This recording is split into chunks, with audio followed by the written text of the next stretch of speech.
गरुड़ पुराण 8वां अध्याय। जब आत्मा ने अपने पापों का फल भोग लिया, जब उसके भीतर सच्चे प्रायश्चित की अग्नि जल उठी, तब एक प्रकाश उसकी ओर बढ़ता है।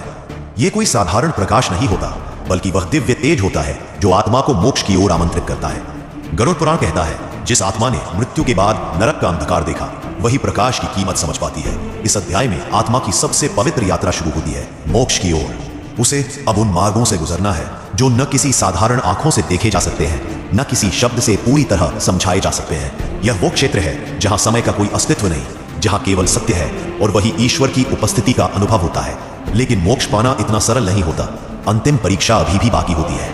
आत्मा से पूछा जाता है, क्या तू अपने हर कर्म की जिम्मेदारी लेने को तैयार है? क्या तू हर उस व्यक्ति को क्षमा कर पाई है जिसने तुझे दुख दिया?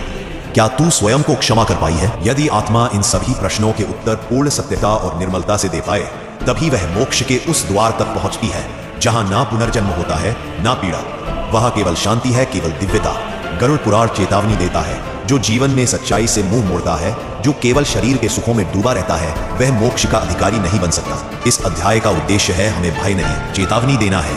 एक चेतावनी की जीवन कोई खेल नहीं। हर कर्म, हर विचार एक बीज है और मृत्यु के बाद वही बीज फल बनकर लौटते हैं। इसलिए आज अभी इस क्षण से चेत जाओ। अपने जीवन को उस दिशा में मोड़ो जहां आत्मा मुक्त हो, जहां अंतःकरण शुद्ध हो, क्योंकि मृत्यु जब दरवाजे पर आएगी, तब पछताने का समय नहीं मिलेगा।